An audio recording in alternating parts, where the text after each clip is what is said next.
Hello, everyone, and welcome to the Salesforce webinar by PDFTron.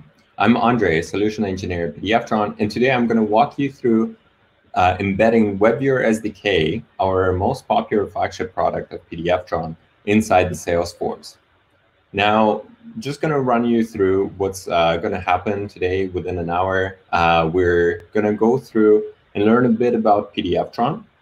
Then we're going to go through the Salesforce demo, where we're going to showcase you the WebViewer and all the functionalities available with it. And then actually for the latter half of it, for the last half hour, we're going to jump through and figure out how we can actually embed it and put it inside Salesforce. We're going to get our hands dirty and actually write some code, and you will see how easy it is to go ahead and place the WebViewer inside of the Salesforce. Now, throughout the whole thing, to your right, you have a panel that has chat, questions, polls. You can actually post your questions and chat. Just go ahead, throw some questions in.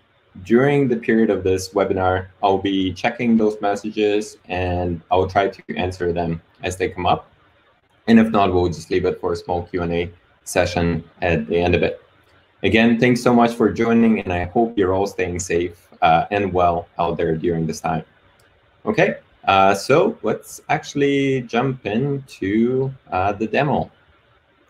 Okay, so what do you see in front of you is Salesforce Scratch work that I put together specifically for this demo. And let's just kind of go ahead and navigate to all applications.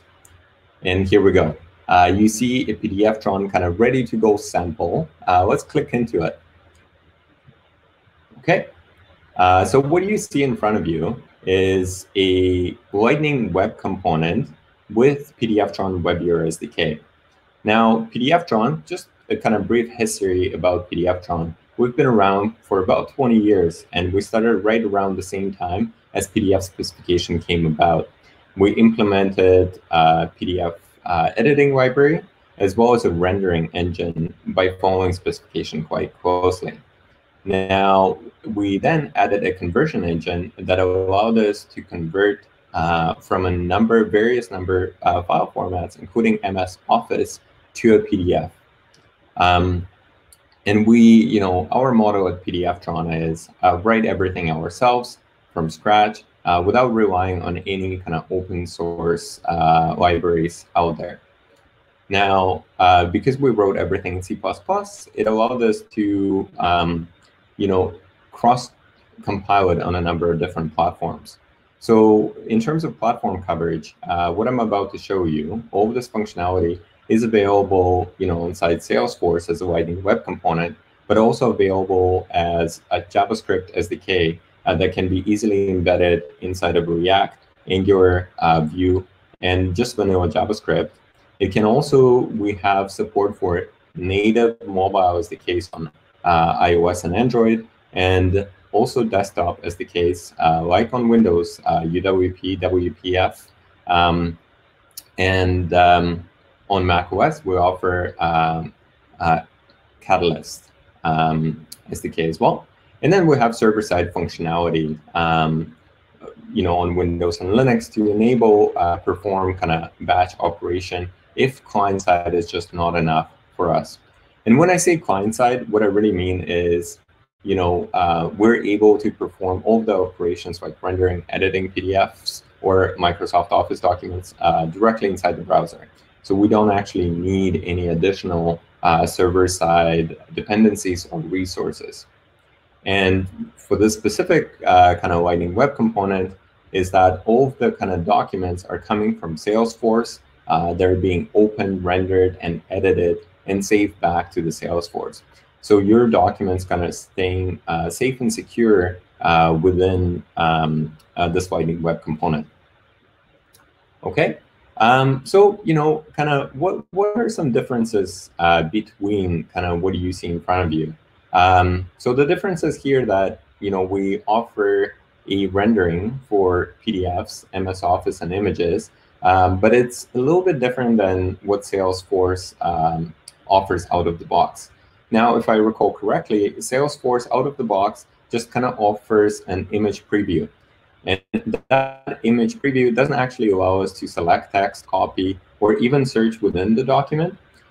So we really kind of want to improve PDF functionality inside of it. So as such, I can have powerful search, and I can have navigation for my documents where I can quickly jump to the specific content that I need. So let's go ahead and hide the search. Now we're going to go through kind of each one of those functionalities, and I'll show you the different applications and use cases that we have for this library. So here we have kind of viewing. This is great, and you can actually customize the behavior for different user roles and permissions. So let's say, some of the people in our system, we can actually have them just view only, and they will be able to navigate the document, they will be able to search, but they wouldn't be able to annotate.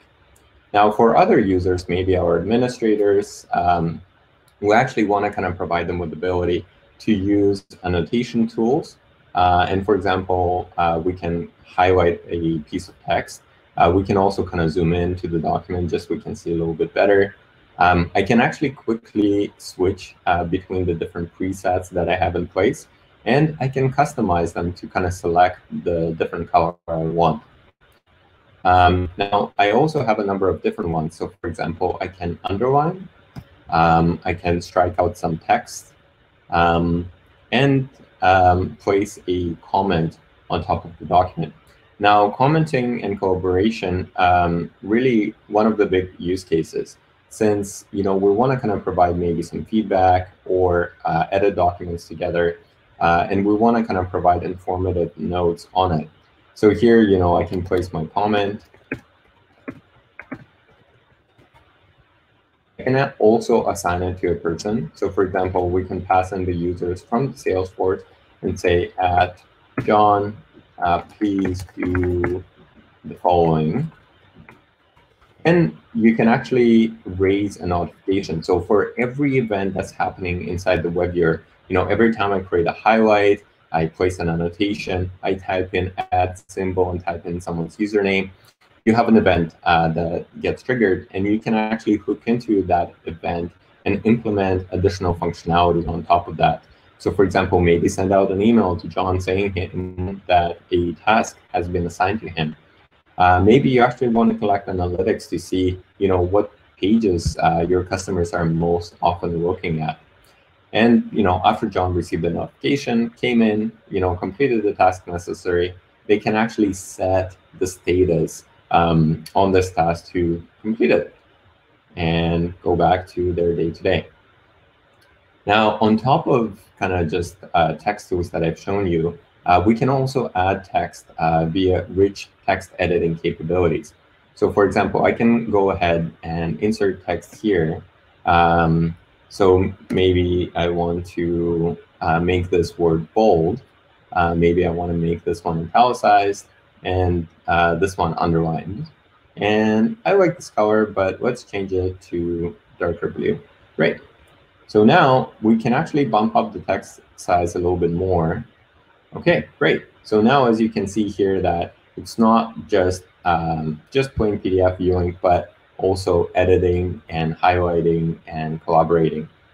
Now, we'll also have shape tools that you can kind of select areas and get people's attention specifically to the place in the document where you need them to. And I'm actually able to snap back into the point to create a cloudy annotation on top of it. And I can insert, for example, in this one, under the insert group. And by the way, those groups are really customizable. So let's say, you have a specific set of users that only want to use certain tools. You can actually just hide those. And as part of the sample, or as part of this webinar, I'm actually going to walk you through customizing the WebViewer and how we can do so. So for example, let's go ahead and insert a signature. And that can kind of enable us to create kind of workflows similar to like DocuSign or HelloSign, where you can place signature, where you can type it out. So for example, I can type in my name, Andre, or I can upload an existing signature if we have it on file. So let's go ahead and place the signature. Great. I can resize it, reposition anywhere I need. So maybe that could be just like initials where I need to place, or the actual signature. And I can place it again, since I drew it once, I can place it again. Now, this is just an e-signature. And for a lot of the customers at PDFTron, that's enough. And really, it kind of depends on your state or your province or country. And different kind of countries and states have different requirements for what actually a digital signature means. So for example, in here, this is just an e-signature appearance. However, to create a legally bounding digital signature, you actually need to combine it with a digital certificate, which you can also apply using WebViewer SDK inside Salesforce. And then let's say this document goes away and then comes back. After receiving it back, you can actually check whether or not the document has been tempered since or modified. Okay, let's go ahead and place stamps on the document. This is kind of awesome to kind of help us with different review and approval workflows. So for example, we can pick from existing set of stamps. So for example, maybe I want to hit approved. Or, let's put a custom stamp. I actually want to create my own stamp. And here I want to say my awesome stamp. And I don't want my username, date, and time show up. Just want to have the stamp right here and can place it on the document. Okay, great. Awesome. So I can also insert images, and I can insert different file attachments. I can insert callouts, and I can edit the document as well. When it comes to editing the document, we actually end up editing the underlying PDF file. So let's say I want to go ahead and crop the front page to be more of a kind of slide. So here, actually, sorry, I picked the wrong tool, crop tool. Here I picked the crop tool, and I kind of create the rect that I want. As you see, the area that got highlighted is the one that's going to be, there after cropping. So let's go ahead. That looks good to me, and we'll crop it. And as you can see, great. So now we kind of have it more of a slide presentation. And maybe I want to kind of actually move this page from this position to here. So I can actually drag and drop and place it anywhere in the document. I can also extend this kind of page navigation thumbnail controller and see all my pages at a glance. And maybe I want to move it back in the position. Great. So what else we can do? We can rotate individual pages. So for example, maybe this page orientation isn't correct. Maybe it was a scanned document. So we can kind of go ahead and fix the rotation. Now, in this case, rotation was correct. So let's put it back. At the bottom here, you see that I actually can do all those operations in batch and kind of go ahead and select multiple pages, extract or delete them. And when it comes to extracting of the document with multiple pages, I can save it back to the Salesforce. I can either create a new version or override the existing version. And as you remember here with annotations that we've been creating, those annotations can be stored separately. And the way that you store it is the same way as Adobe Reader Pro would store them. And it's in a format called XFDF. It's just an XML-based format that can easily be stored within Salesforce record, just as an XML string that we can kind of save off specifically for each document or user.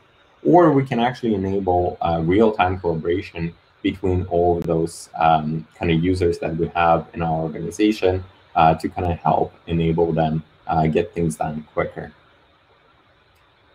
So the next tool that I want to show you is about redactions.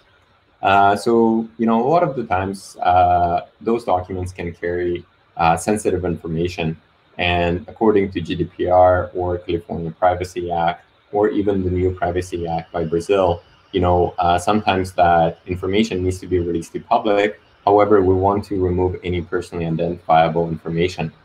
So as such, maybe we actually want to go ahead and remove kind of the name stacks from the report, because we don't want to tell the people what who the report is by, but it still carries valid information that other people might use.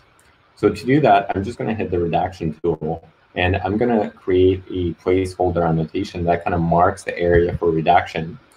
And then, this is just kind of a annotation that can actually be created programmatically. Let's say we're searching for things like social security numbers, phone numbers. We can go ahead and kind of programmatically create that, place it, and then get a user to review. So after we reviewed, and this is information we want to remove, I can actually hit apply. Now, after I hit apply, we're actually going to go through and remove all the underlying elements, whether it's text, image. We can go ahead and delete it. And once it completes it, even if we open a different viewer or reverse engineer the file, it's not going to be read. Now we're able to do that in the browser because PDFTron offers full editing capability, where other solutions on the market, all they do is kind of burning in the image, or sometimes they just place an obscure annotation on top of the document. Now, another thing that I hear a lot from the customers inside Salesforce is that they're working a lot with different forms. So here I have a 1040 US individual income tax return. Now, as you can see that we can actually start filling fields out. I can enter my name and my last name, maybe enter my child's name. Now, if you have that information already on file within your kind of Salesforce records, you can actually pre-populate it ahead of the time just to speed up for users filling out the forms much quicker. Okay, so here, we support different form fields, text, combo boxes, check boxes, text editing. And, we support form filling, pre-population. You can do so programmatically, or you can actually build and design your own forms based on the Salesforce records. Now, for this demo, I'm just going to concentrate on form filling, but if you head on over to PDFTron.com, you're actually going to see way more different samples that are available to you. Okay, and again, this UI is totally customizable. So for example, our latest addition to the UI, we introduced dark mode, since a lot of us are working from home and we want to make it easier on our eyes. So as you can see, if I flip it on, it will make the UI dark in dark mode. Okay, so this is all I have for the kind of demo portion of the Salesforce.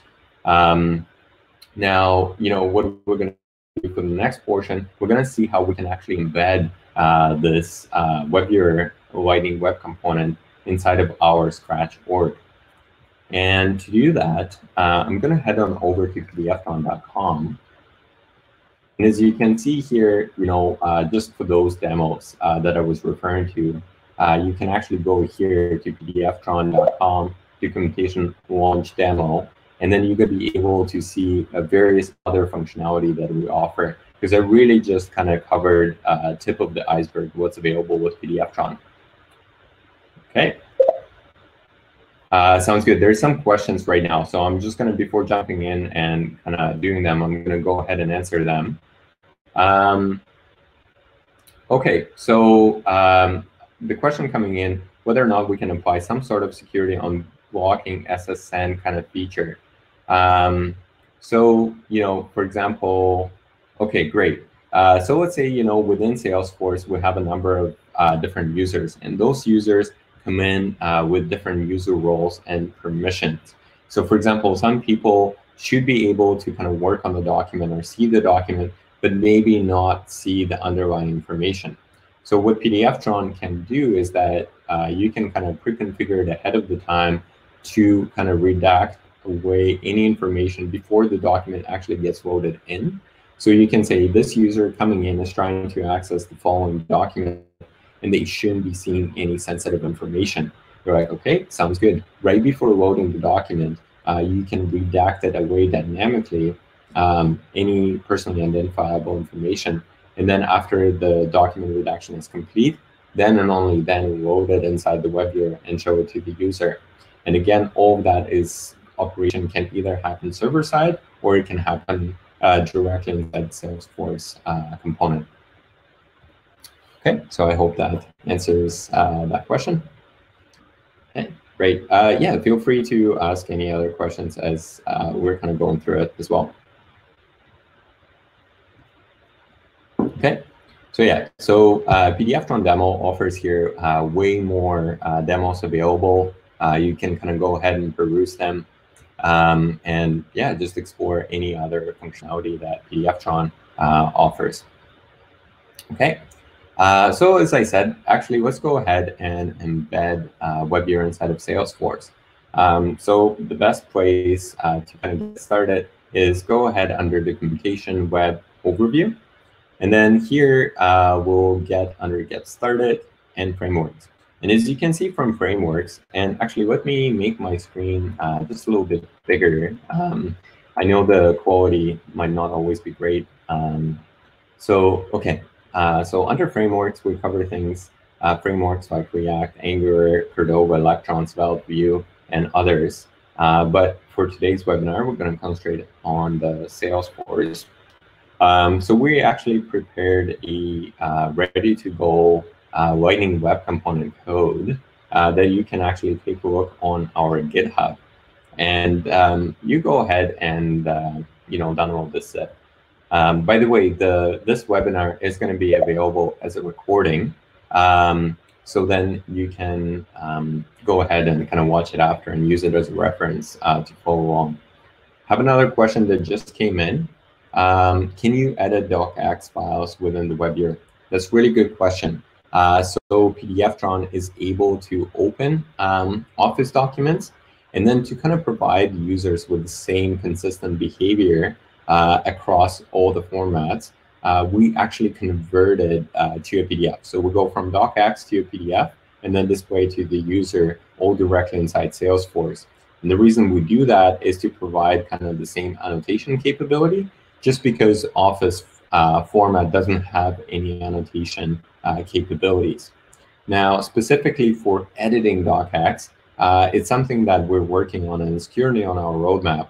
What we're going to be able to do is users would be able to select a string of text that they want to edit. It could be a multi-line paragraph as well. And then they say, OK, I want to edit this text. And then we'll open up with a text editor. And then they can replace the text inside of it. And we'll just kind of swap out the underlying text with a new text that the user wants to put in. We also match any of the font information. So if the user kind of wants to save their edits on top of the docx document, they can do so, but the resulting file would be a PDF. And this is kind of very similar to the process where I showed you where we were creating a rich text annotation and had access to different kind of styling tools available to us. Okay, thanks for the question. Okay, great. So yeah, we're going to go ahead and kind of put the LWC component on our GitHub. We kind of provide full code to the LWC component and go ahead and clone it. After you cloned it, here's some of the prerequisites. So this step, I'm going to assume that you're a developer working with Salesforce already, so you have Salesforce UI installed. If not, you can kind of head on over there and install it. If you have Node and NPM installed on your system, and optionally, if you have Visual Studio Code with Salesforce extension. I personally love using Visual Studio as my IDE, and that's what I'm going to be using. And then here you can download the latest version of the PDFTron library of the WebViewer SDK. And then, after you download it both, this is what it's going to look like to you. And I'm just going to show it here. Okay, great. So I already kind of downloaded them ahead of the time. So first things first, let's go ahead and extract the WebViewer PDFTron library that we just downloaded. Let's go ahead and open it. Okay, great. And inside of it, let's go ahead and we can open it up with our terminal here. So, I put it into Documents, Salesforce webinar. And inside of here, let's change directors to WebViewer. Great. And inside of here, the first step is asking us to run the optimized script. So the window is too small. So I'm really kind of typing in into the terminal npm run optimized. This is not going to be too long. I'm going to make the Visual Studio actually a little bit bigger. Sorry about that. Okay, so what it does here, it actually goes ahead and downloads any dependencies it is required for the specific package. And then after it installed all the required dependencies, we're going to jump through this webinar questionnaire, not webinar, questionnaire that we'll go through. So first question coming in here is whether or not we want to back up our files before optimizing. I say no to this one just because we downloaded the zip, so we don't have to worry. We can just uncompress it again if we need to. Whether or not I will be using WebViewer server. Now, Lightning web component, PDFTron WebViewer library, runs completely client-side inside the browser. So we don't actually need to enable WebViewer server functionality. So hit no as well to that one. The next question is whether or not I will be converting all of my documents to Zod. Zod is kind of PDFTron's proprietary format. If we want to enable additional kind of security level to our documents and prevent users from downloading documents locally and opening them up in any other viewer, we can do so. But again, let's just skip it for now. So I'll say no. Will I need client-side support? Absolutely yes. And would I need full PDF API? So I will say yes to this one, and that's because I want to enable redactions inside of my application and other functionality that's not available in the Lean API. In the Lean API, we do have capabilities for viewing, annotating, and page manipulations. So another question, whether or not PDFTron supports a Next.js. I'm not sure if it's a typo, but we do support Next.js, so you can embed it inside the Next.js applications as well. I believe Next.js is built on React, and we do have a React support. Okay, so yeah, so we'll say yes to the full API, and whether or not we're going to be using production version of PDF.net. It is smaller, so I'll just say yes as well. And the last question, very important, whether or not we're going to be deploying to Salesforce. So that's a yes right here. Okay, and now it created the files necessary, for the Salesforce build for the Lightning web component. Great. So we've done so far step one, where we downloaded and extracted WebViewer.zip.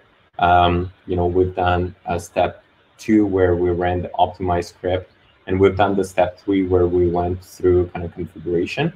Again, this guide is available to you. You can reference later on, and you can kind of read up on the full API and what it offers.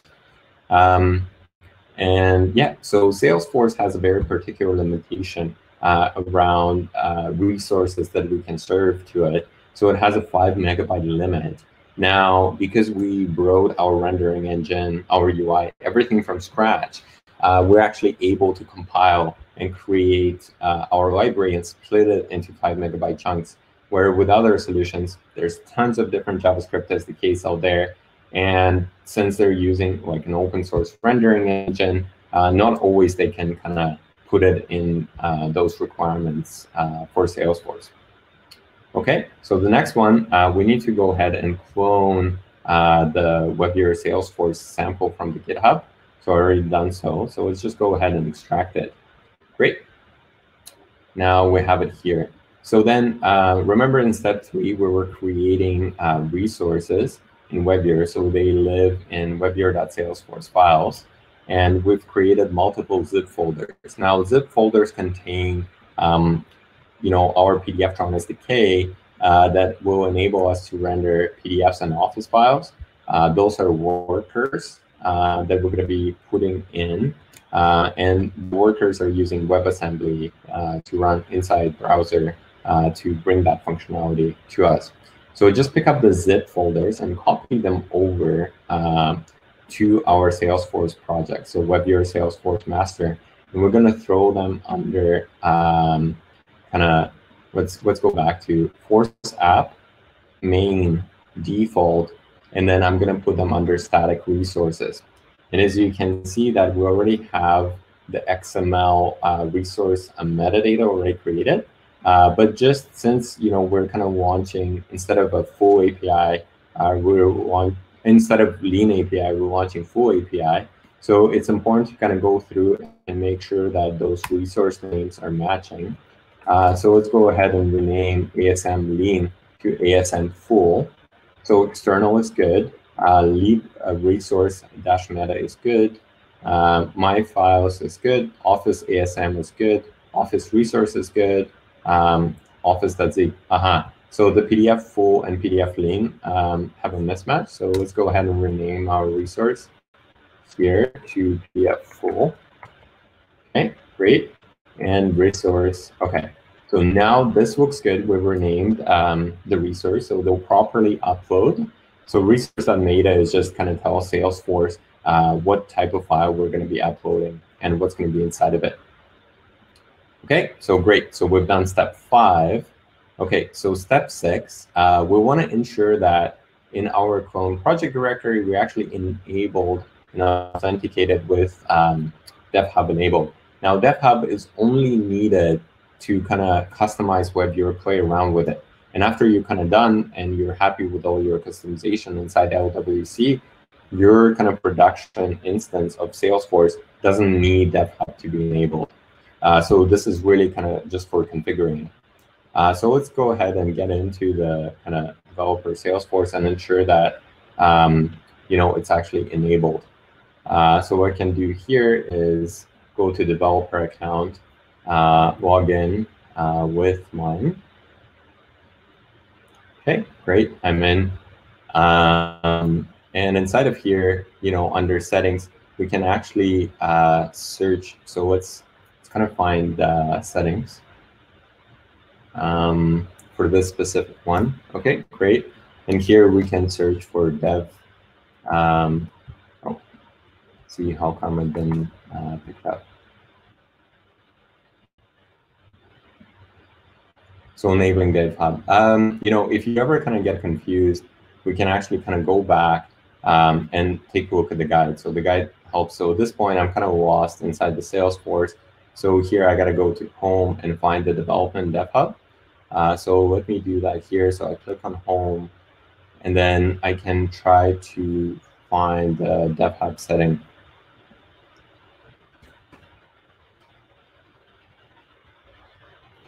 Not quite finding it, but I will post a separate video of kind of showcasing you how to find the DevHub and enable that setting.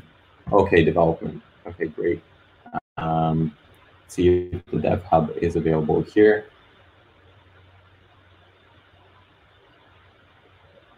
Okay.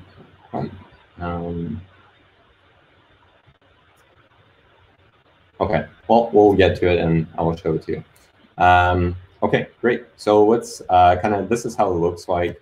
Under settings, we search for the DevHub, and we got to make sure that it's enabled. It is enabled in my instance. Okay, so in the next portion, we need to go ahead and create a scratch work that would allow us to kind of push our LWC component. So we can do so. But right before, I actually want to change a couple of the things before kind of jumping in. And to do so, we can actually open a new window of VS Code here. And actually, maybe let's put them side by side so we can see what's going on and the instructions. Okay, great. And I'll just make this window, also resize it to make it smaller. The handle, not always easy to grab on a large monitor. Here we go. Okay, great. Sweet, awesome. So here, what I want to do, I actually want to open up the GitHub Salesforce project. And inside of here, we want to fix a couple things that we want. So this is kind of under LWC WebViewer.js. this is WebViewer constructor. And I know the font size is a little bit too small, but it's located between lines 53 to 61. And here where you can actually place any of the different kind of settings and configurations inside of it. So remember in the previous step, we actually said that we want to use full API to true. So I can go ahead and do that. Okay, so I set the full API to true. The variable is there. So this is great. Okay, so at this point, we're good. There's nothing more that we need to change. Everything looks good. And we're going to be loading an initial file here.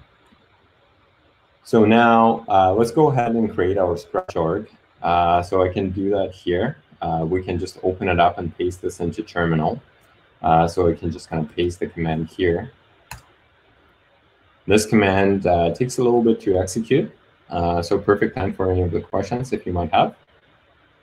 So we're just kind of creating a Spreadshort, and we're going to upload our LWC component there.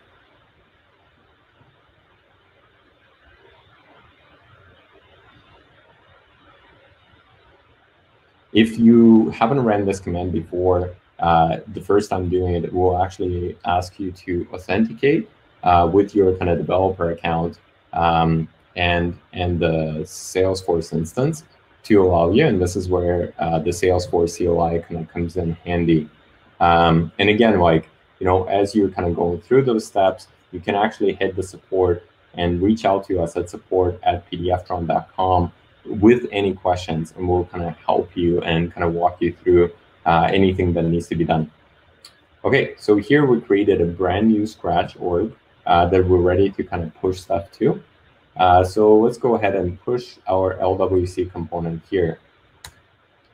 And this command, what it will do is we'll upload all the resources that we told it to the Salesforce Scratch instance that we just created.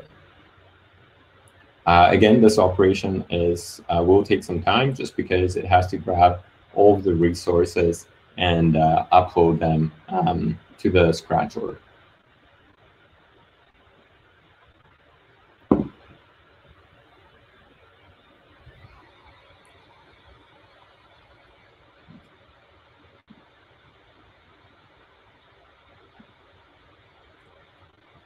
After that, there's a number of different guides available that, you know, for this one, I promised that we're going to go through UI customization. So we're going to hide and show certain elements inside of the WebViewer.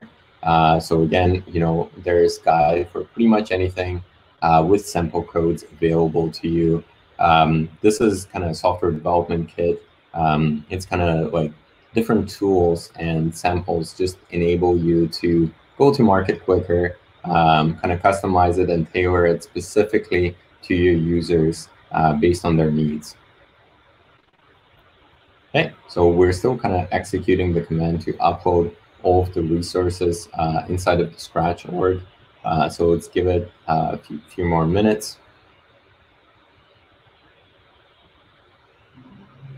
And then after that command is done, we can actually go ahead and open our Scratch org and kind of test it out to make sure it works.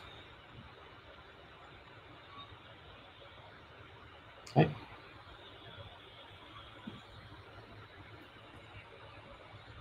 Okay, great. So the command is executed, and as you can see that it added all the different kind of Lightning component bundles.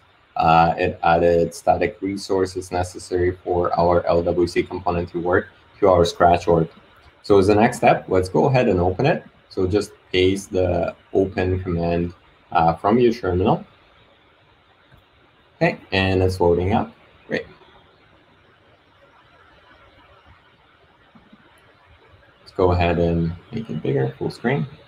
Okay, so this is the first time load in our brand new Scratch that we've just created in front of you. And by the way, remember when I was searching for the Dev Hub?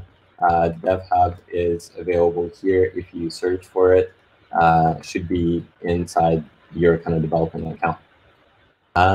So let's go ahead and view. As you can see, the PDFTron component that we've just uploaded is now there, and we can go ahead and load it right here. So this is the first time load. Now, if we kind of messed up at any step of the way, and we're trying to figure out what's wrong, the best place to actually go ahead and right-click and inspect, and we're going to get our developer console. And here, this is where anything, like any errors would show up, or if the path is incorrect, then we would see it here in red. Here, we're all good. There's no errors. Those are just kind of warnings coming from the Salesforce. But this is kind of the good place to start debugging if something is going wrong. OK, great. So what we see in front of us, we see kind of our LWC component go live. This is what you've seen kind of at the start of the presentation. But maybe specifically for my users, what I want to do is I want to hide this shape tool. I want to hide the rectangle and hide the freehand, and only show the available text tool to the user.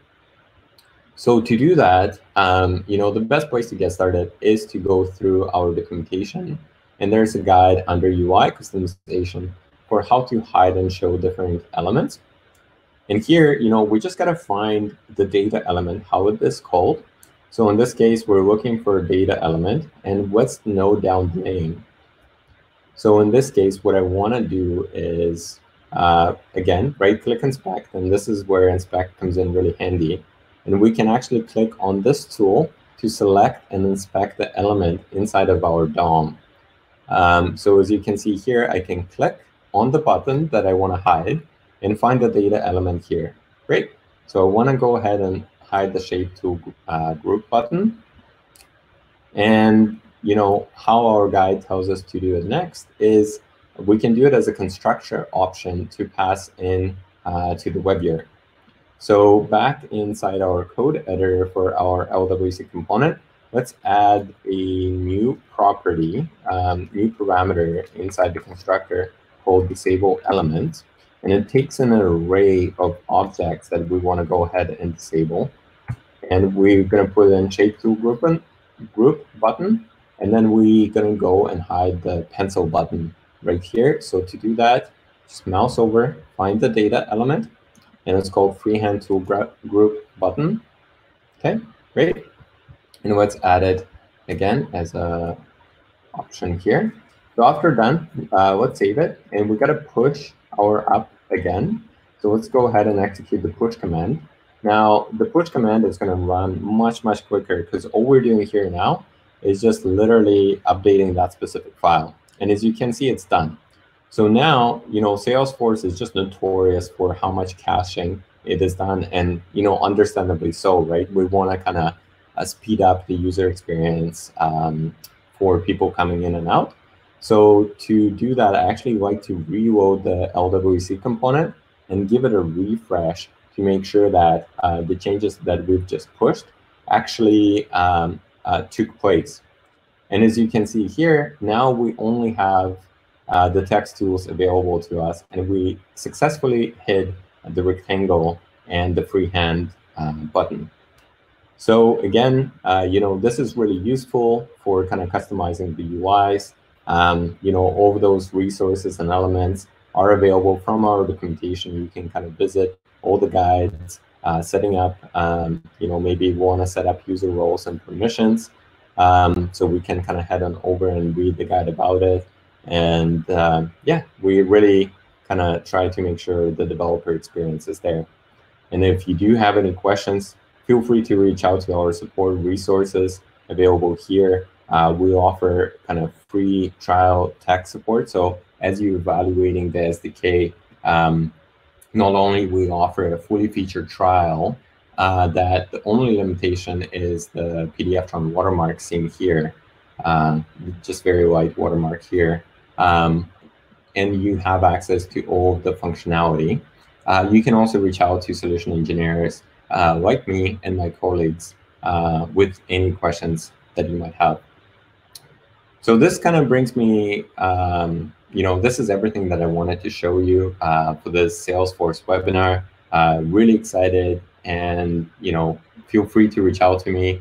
You can find me on LinkedIn, and yeah, just go ahead and send me any questions.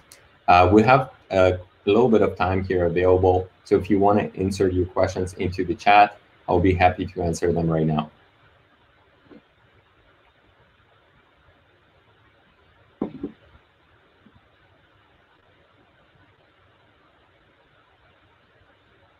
Okay, looks like there's no questions or chats coming in. Thanks so much for attending. I hope you enjoyed and learned something. I definitely learned something, and enjoy, the rest of your day wherever you are.